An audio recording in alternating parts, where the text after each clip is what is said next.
You just got off your 9 to 5 shift at the poop fart factory. You get home, you shower, you cook up some food or maybe get fast food on the way home. You clean up a little bit, feed or walk your pet, and suddenly 2 out of your 5 hours of free time are gone. If you're content with your 9 to 5, which is totally fine, then you have 3 hours of free time to enjoy the rest of your night. If you have side projects, then you work on that for a bit, and now you just have 1 to 2 hours of free time. And then finally, you boot up your PC or console to play some games. Time to play the game! Many people will have a goal in mind. People will boot up COD, drool at the mouth, and work towards that mastery camo for a few hours. Then you go lay in bed, scroll on your phone for longer than you should, and fall asleep. Rinse and repeat. Now, don't get me wrong. There's nothing wrong with this lifestyle or choice in games. It's honestly really nice to work towards those kind of long-term goals, and I could apply that same mouth-foaming, brain-dead moment to any game that has a long-term grind. But what if you just play games to have fun? How do you obtain the goal of having fun, especially when the thought of work the next day looms over you like an anvil on a rope? For years, sadly, I've had so many days where I try to force myself to enjoy something, and most of the time it's fruitless. I just can't stop thinking about work even though there's nothing I can control. The very modern question that I even find myself looking up is, how do I enjoy video games again? I mean, hell, this channel is the spawn of insecurity that I had playing video games while unemployed. This channel became a way for video games to be productive. But they don't need to be productive. It's literally just an entertainment medium. Granted, the greatest entertainment medium of all time, but I digress. Think of playing video games like your parents and Facebook.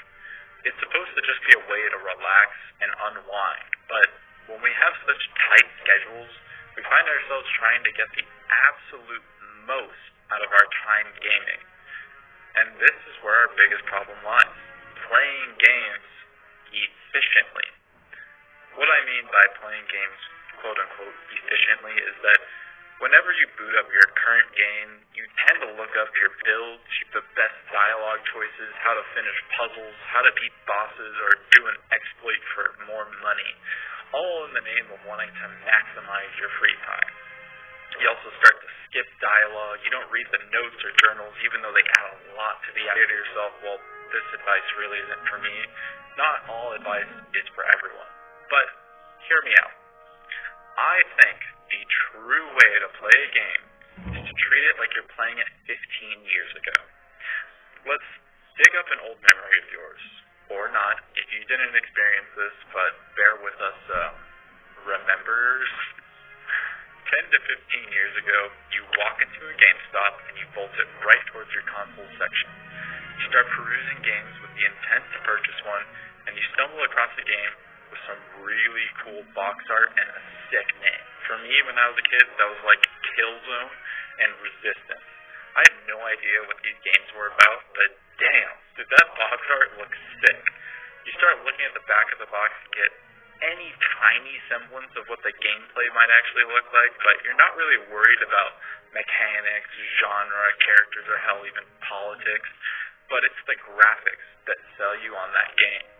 You make the purchase, and on the car ride home, you rip up that plastic wrap, get that new game smell, and open up that bad boy. Oh my god. The car ride home on those days could not be any longer, I swear. The whole way you're just reading the manual and looking at all the pictures in it, and then you finally get home and you start playing. A few hours, or maybe even a couple days into playing the game, you come across a puzzle. A puzzle so hard for your little tiny brain that you get stuck on it for like over an hour. Now, today, people get stuck on a puzzle for 5 minutes and then they just look up the answer. I was guilty of this like 3 days ago playing The Witcher 3. I just didn't feel like doing a puzzle. But back then, you just had to figure it out yourself. You had to do everything in the game yourself. You had to gear up yourself. Dialogue options were completely your choice, and negative outcomes you just had to deal with. bosses that you were stuck on, you just had to learn and get better. There was no worry of the optimal build, reading online guides, watching walkthroughs, etc.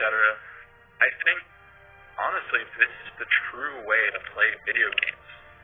Sure, you might feel big and strong playing a meta build you looked up for your single-player RPG, but it just trivializes a lot of the game. Now, I know that might seem obvious to some people, but when you value your free time as much as I do, you can naturally fall into the habit of looking up your problems. Here's what you've got to start doing. The next time you start up a new game, just start it with the goal of not looking up a single thing. Play through the whole game if you enjoy it, and I promise you, every victory, puzzle solve, build that you come up with yourself, and dialogue choice that ends well will all feel so much more rewarding. This is the way developers want you to play the game. I recently played Timberborn for the first time. I am absolute dog water at city builders and strategy games for some reason, so in order to enjoy this one, I set the difficulty to the easiest, and I worked on small little goals. Slowly, through trial and error, I learned how to actually play the game, but more importantly, I enjoyed my entire journey because I just took my time with it. I didn't look anything up, and I'm prouder than ever that my virtual beavers get to have a nice life. If I were to watch a 1 hour long video on Timberborn, things I wish I knew before playing the game, I think my experience would just be dampened. Although I will say the worst part is when the game isn't clear enough on what to do next, so you just end up backtracking for hours. I think nobody should have to go through that. You probably should have just looked it up by then, but you never know when it's just like a weird glitch preventing you from progressing. But try your best to move on without looking it up first. Like I said, just play games the way the developers want you to. Now, I will say that doesn't make the thought of work the next day go away magically. There's no solution to that. But there is a small remedy that I frequently use. If you feel guilty for playing video games during your free time, then you should do something productive. Do something productive. Go to the gym, clean something in the house, work on a project, apply for a better job, make a better resume. Just do something productive. And after that, reward yourself by playing a video game. An amazing quote I read once goes something kind of like this. One of the few ways to relieve anxiety is with action. In this case, being unproductive might be why you feel anxious playing video games. So go be productive, even for just a little bit, and reward yourself with video games. You will have a much healthier relationship with your games if you do both of these, in my opinion. So that's it. That's my tip for all of you in the same boat as me or anyone. Play a game like you're a kid again, and if you have to, just make video games a reward for a hard day's work. That's really all I got. This was just a thought that I've been having for a while, and after testing it myself, I just felt that I should share my experience with you guys. So subscribe or you'll be forced to lose 2 hours of progress on your game because the game crashed. Bye.